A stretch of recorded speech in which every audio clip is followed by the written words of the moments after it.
We were talking about generational stuff. Yeah, Um, go for so it. I think that when you have both a generational difference and also a difference in how one grew up, like as the child of immigrants, the grandchild of immigrants versus the immigrant themselves, or the one who is closer to those historical traumas, then that those generational differences I think can be really compounded in kind of a not understanding, like, why do my grandkids need therapy? Why are they depressed? Why are they on medication? Why are they so soft? They didn't go through any of the stuff that I went through. And I think some of that is just the fact that those older generations never had the luxury in some ways to really Right. pay any attention to their mental health or do any self-care because it was Hmm. just survival. Hmm. So that's something that's certainly compounded in the narrator's relationship with her grandma. Yeah, I'm so interested in that. I mean, how in whichever country, grandma had one pair of sandals, and you Hmm. get to go to the mall and you can pick from 10, right? Grandma had to choose which days of the week to eat, or grandpa this, grandpa that, and how do you ever live, it's not your fault, you being, let's say, the next generation, right? It's not your fault that you didn't have to, but it's just like, it seems like it's so understandable that there would be this gap. And like you said, some of it's just literally is generational, right? I mean, that's as old Hmm. as time. But yeah, I wonder what, and I don't expect you to have the definitive answer. I wonder what you, doesn't have to be you, Ruth, it could be you, the general. What do you do with that? What do you do with being, your parents or grandparents or great parents surviving and passing on so much to you and giving you so many opportunities that kind of makes it worthwhile? I don't know. It's so hard. That's a question that I ask myself, that all my immigrant friends wrestle with too, is this idea that we have an unrepayable debt to Hmm. our ancestors, Hmm. especially the ones who definitely in some ways sacrificed more than they got in return when they came to Yeah. America. Yeah. My parents came when they were in their 20s and they speak fluent English. They've been able to have kind of illustrious professional careers here and find community. With the grandparents and especially the great grandparents, it was not like that at all. Hmm. They none of them really, other than my mom's mom, who's no longer with us, none of them really spoke fluent English. Hmm. None of them were able to really have the same level of professional development that they did back home. Right. Most of them don't drive, and the kind of community they have has become a lot more fragmented. Whereas before you could walk to see, your family, your dearest friends. Hmm. Here in LA, it's so much not like that. Um, and so they really gave up so much for their kids and grandkids and great grandkids to have a better life here. And just knowing that I think makes it so hard to not just feel these pangs of guilt at whether I'm living in a way that they would approve of or living in Hmm. a way that honors their sacrifices. And Hmm. it's something our narrator struggles with too, is this idea of, can I honor my dead ancestors' sacrifices by in, enacting freedoms that were never even on the table for them, even if the Hmm. specific things I act on are things that they might find revolting, just by virtue of being able to make these choices, is that in and of itself a way of honoring them? It's A kind of an piece of open it. question in my own life, but it's Right. I'm inclined to say yes because it lets me off the hook a little bit. Thank you. I was going to read that quote that was real similar. I mean, yeah, it was grandma's birthday, right? And woo, she brought out some heavy stuff. It's like, happy birthday, grandma. You invited Yeah, us over.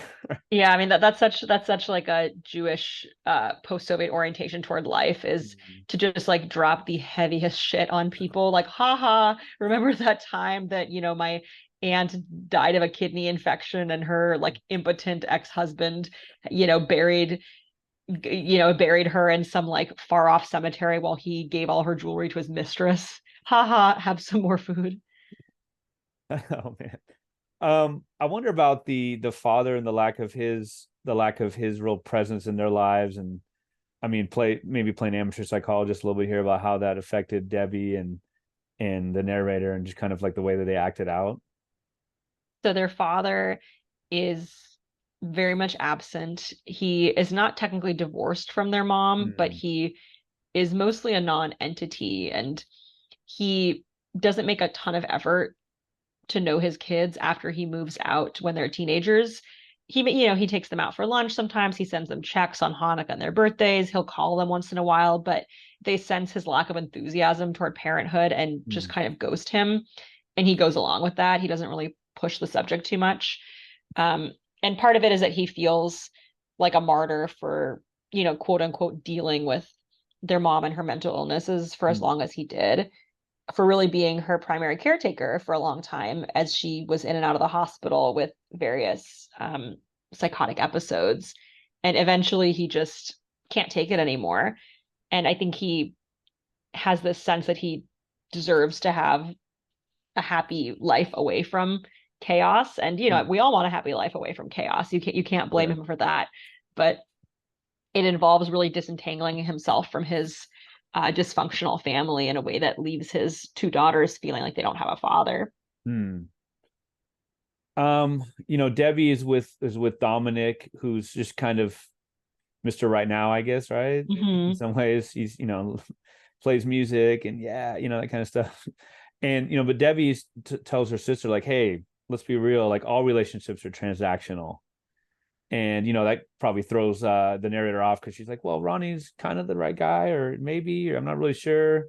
But she does definitely gets bored of Ronnie at times. She'll go to Salvation sometimes at the end of the night. And even though I'm living with him, I wonder about like she has like the knife and the statue. I'm Mm-hmm. talking about the narrator. She kind of talking about which one, kind of like which one am I, and ideas of like the knife block versus the knife. I wonder about how like the knife, the statue, kind of like relate to her, like her agency or lack thereof. Yeah, so the narrator gets a job working as a page at the library of a community college where she had intended to enroll, but she keeps putting it off for vague reasons. Mm-hmm. And, a big part of it is that she just simply doesn't feel ready to do it. It doesn't feel like she has her life together enough, but she always come up with excuses about not having decided what classes to register for. And this is sort of an in-between step where she's getting a job to make money and it's at the library of the campus. So she's peripheral to it. Um, and at one point, she gets promoted to library assistant, and she ends up quitting after that because the thought of ascending in this job she never wanted is revolting to her Yeah. and makes her feel actually like more of a failure, as if this is her permanent place in Mm. life. And she just doesn't feel like that's what she's meant to be doing. And she ends up spending her last paycheck at a pawn shop getting a knife and this like statue of like a naked woman fingering herself on the moon, which if you've been to a pawn shop in LA, As you've one probably does. seen 10 of those. It's like which statue, which pawn shop? I wish. um is it silver? Is it gold? I've seen them all. um and she kind of props the statue up on a stool as if it's on a pedestal in their apartment. And Ronnie is like, oh, that's hot, it kind of looks like you. Mm. And she's so annoyed by that. She's like, that's not the point. It's not why I bought it. But, why did she buy it? Yeah. And she said that it's something about how, that woman kind of wears her body like she owns it, like Debbie, and how there's Mm. something fearless about her. Mm-hmm. And the narrator she doesn't want to be canvas anymore. She wants to be the artist. She doesn't want to be the knife block. She wants to be the knife. Mm. And yeah, so both the knife and the statue that she pawns are her way of trying to manifest a life in which she calls the shots of her own body and her own life. Yeah. And, you know, it ends up happening that way through violence at first. Mm-hmm. And kind of one of the narrator's arcs is, will she be able to harness her own agency in a way that's not just as chaotic and dangerous as the way that Yeah. Debbie does? Yeah, I mean, there's something cool about like, oh, let's be spontaneous and all this, but she's a 19-year-old. I mean, whatever, it doesn't matter her age. She's a 19-year-old who, rolls with this flow and this chaos a lot of times, and Mm-hmm. it becomes chaotic. It becomes out of control, and there are drugs and all the different types of drugs they do, and oxys and benzos, and she knows all the names. And I wonder too, just about like a physical pain, this idea of like numbing yourself with drugs, or there are times where she's like literally pinching her thigh or pinching part of her, Mm-hmm. like feel something. She wanted Ronnie, to be rough with her, whether it's sex or other stuff at times. And then there's one time she even like cuts him with a knife, right? Yeah, he says that she can if she wants to because he's just so innocent. It's not even Yeah. like a weird sex thing. Yeah. She's just in a lot of emotional pain over Mm. another fight with Debbie, and he tells her that she can cut him a little if she wants to with her knife, Mm. and the knife is so sharp that it takes so little. Yeah. Um, and it's this moment of him letting her transfer some of her pain to him. Hmm. Yeah. Well, I mean, I'm not gonna say elephant in the room because it is definitely described, but the fact that both Debbie and the narrator, they're sex abuse, they're sex abuse Mm-hmm. survivors, right? Mm-hmm. And I just, the more that I read, the more that I just know about life, I just feel like there's traumas, especially from like sexual traumas, are just so rife, so much about what pushes so many of us, right? And Mm-hmm.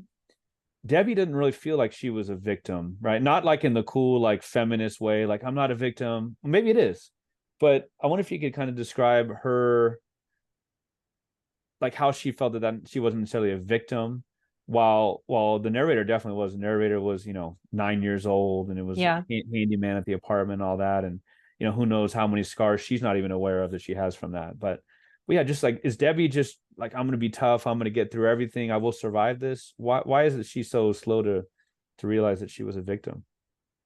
So both the narrator and Vic and Debbie don't realize at the time Yeah. that they are sexually abused, that what happened shouldn't have happened. In the narrator's case, she's 9 and has never had any form of sex ed and really doesn't understand that what's Mm. happening shouldn't be happening.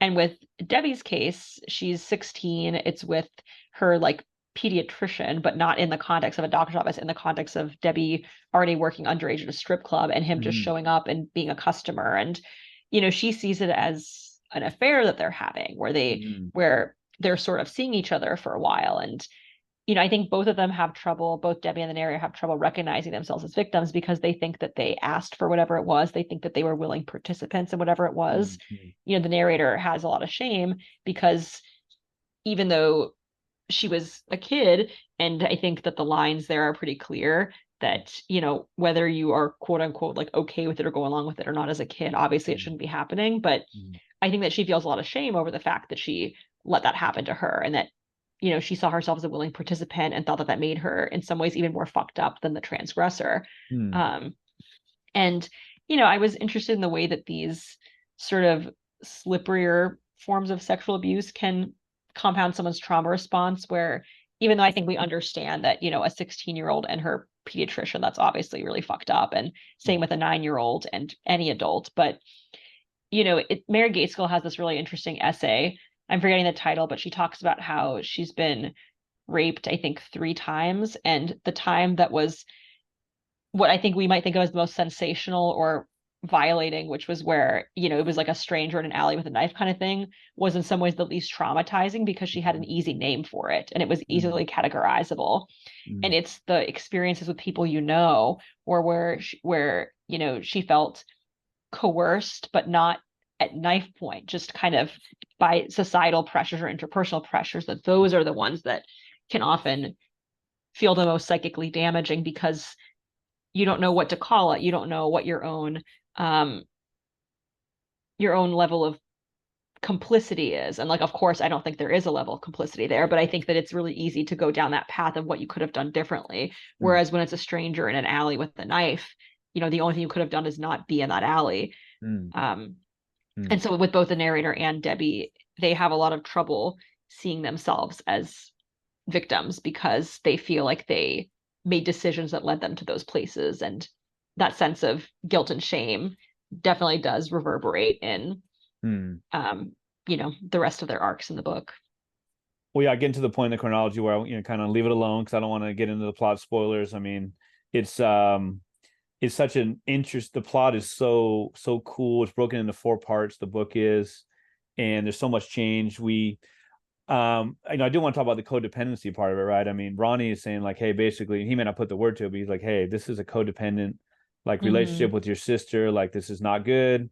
Great stories to tell and some fun and a lot of fun, but it's like this is not helpful. And and Debbie and her sister definitely have it out, especially in one particular case that really leads to Mm-hmm. their to a separation of sorts, right? Sasha comes into life. Sasha as like her amulet, Mm-hmm. as the narrated amulet when she gets the job working at the hospital in the waiting room, right? Mm-hmm. I wonder about ideas of fate. I mean, is the narrator, does she feel like she's kind of just a leaf in the wind or whatever? What's the Katy Perry, paper bag in the wind, you Mm-hmm. know, and kind of without the agency? How is she so willing to take Sasha into her life? And I guess is Sasha in some ways doppelganger is not the word, but like a fill-in for her sister, like someone to look up to, someone to idolize. Mm. Sasha is a Soviet Jewish refugee who pops into the emergency room where the narrator is working as a secretary one day, and she says to her, I'm your amulet. Mm. And she tells her that she's going to spiritually guide her back on the path the universe wants her on. And, it sounds like a crock of horse shit, but if you've lived in LA or spent much time here, it's a very reasonable thing for someone to say to you. Truth I'd is be stranger surprised than if someone, fiction. Yeah. yeah, like I would be surprised if someone hasn't said that to you already.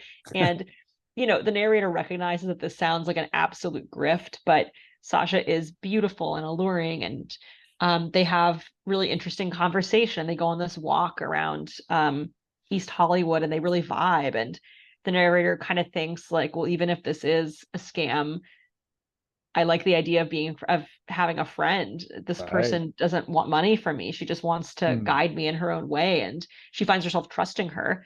Um, and that's a big part of Sasha's appeal is that she would not do any of it for money. She really Mm. feels that this is her duty in life is to Right. spiritually guide people.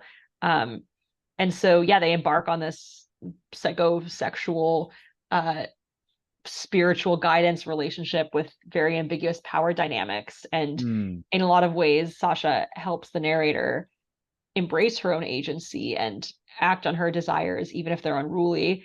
But she also has that prescriptiveness that Debbie had. And it's in some ways just another person telling the narrator what to do and how to live. Mm. Yeah, definitely. How old would you say Sasha is? How do you picture her?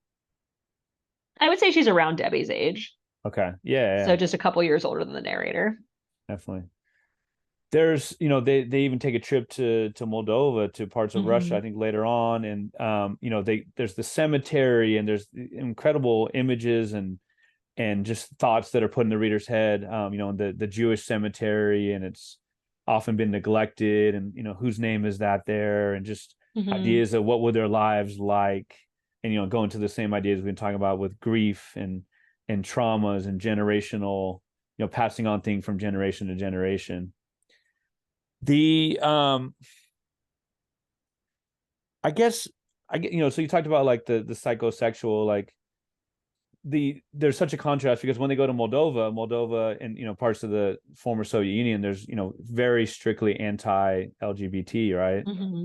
I Mm-hmm. mean, we read about it in the news, we've seen all the stories, the activists, etc. And then in the US, they're fairly open. I mean, I don't think they both know it's a relationship for a while, like a Mm-hmm. partnership. I wonder about like the contrast. I wonder about, is this you kind of like with a message, or is this like what, as it should be, and especially in the US, it's just kind of nonchalant. It's them explore, it's her exploring her sexuality, it's their relationship, cool, no big deal, or is it kind of like you're maybe kind of like making a point? Oh, definitely not making a point. Yeah. I try to avoid any prescriptiveness in Right. writing.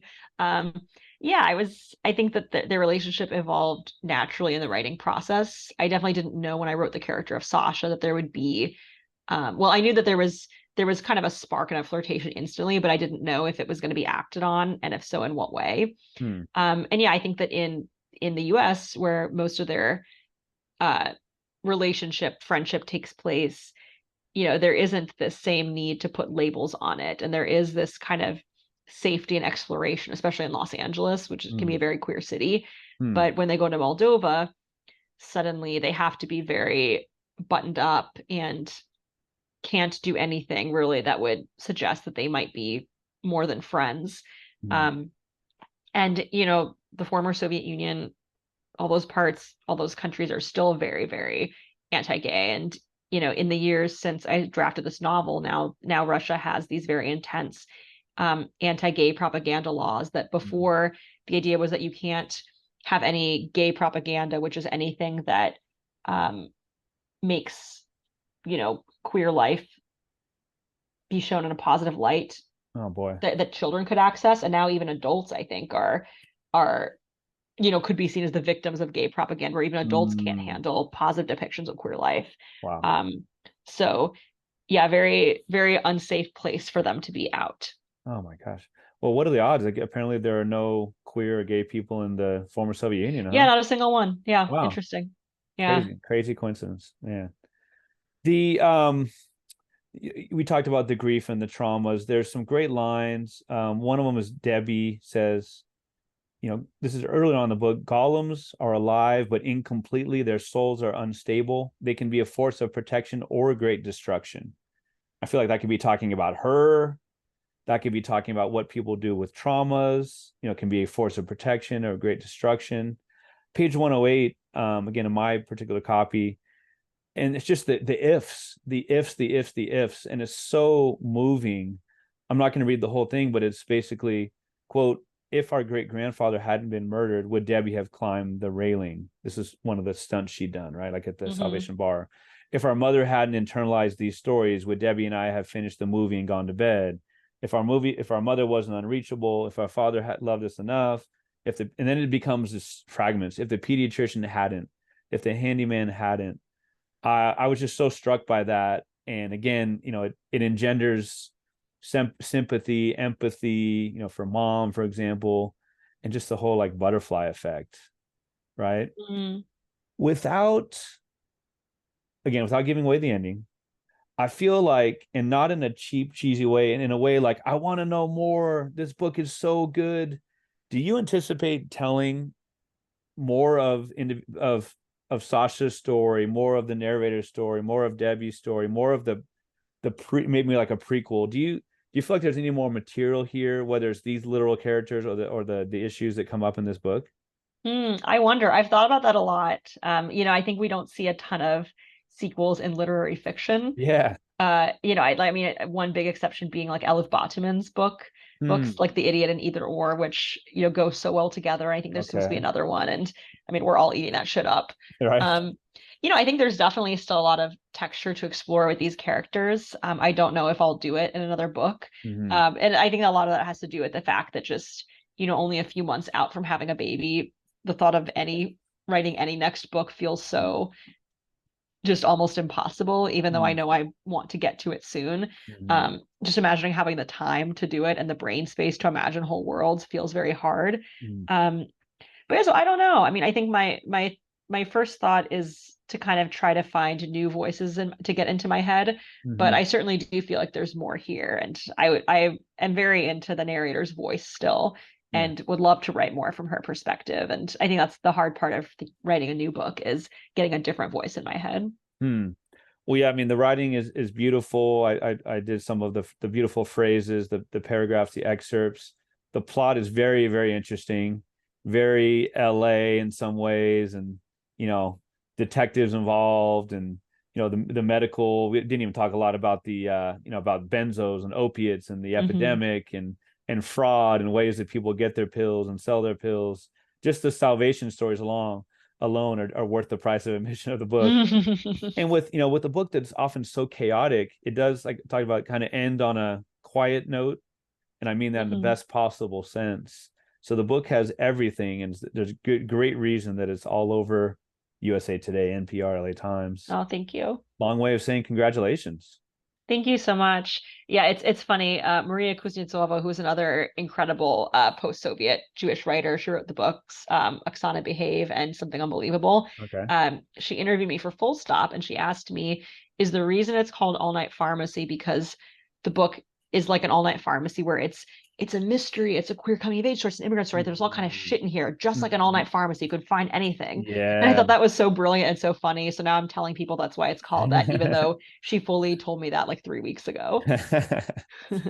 Congratulations. And when, I'm not gonna say if, when that next book, when the next poetry collection comes out, I know it's going to be a banger. Thanks so much for talking to me. Thank you so much. This was so fun. Such a pleasure.